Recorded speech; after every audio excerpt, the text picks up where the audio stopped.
From the 30,000 feet level, security seems so simple.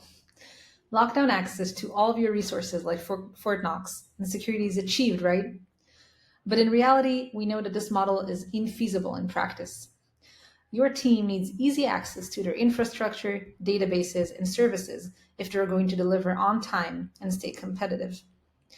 And yet we know that we need to put security controls in place to keep these sensitive resources safe from bad actors.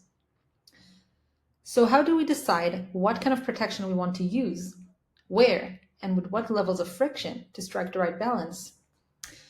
For teams working in the real world, we know that security is not a binary choice between resources in need of protection and those that don't need any control.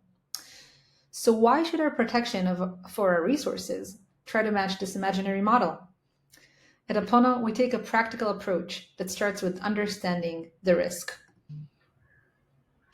Using our continuous discovery and assessment of the resources in your hybrid environments, our platform automatically sorts them into 4 categories, each with their own provisioning mechanism to meet your security and productivity goals.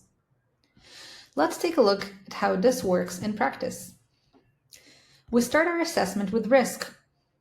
Using contextual sources like cloud provider tags for PII, PHI, production environments, and the like, we are able to assess which resources are high risk and which are lower risk.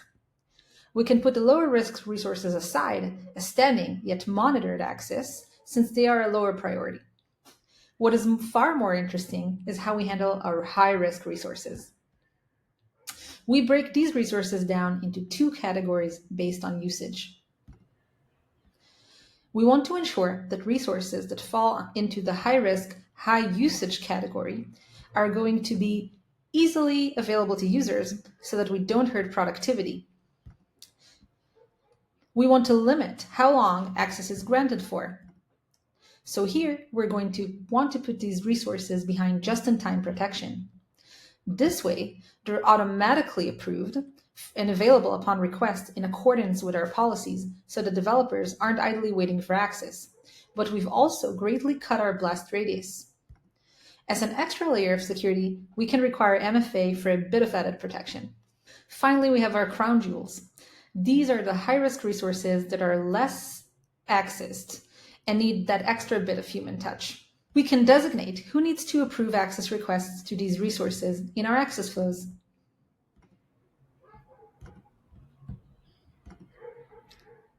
However, once the request is approved by the right person, access is still provisioned automatically, like the rest of our policy types.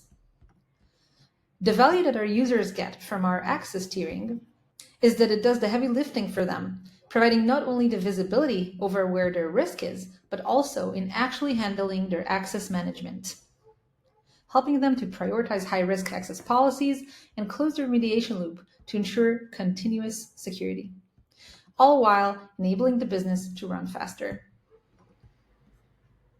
To learn more about how Apono makes security a business enabler, reach out to us today to request a demo.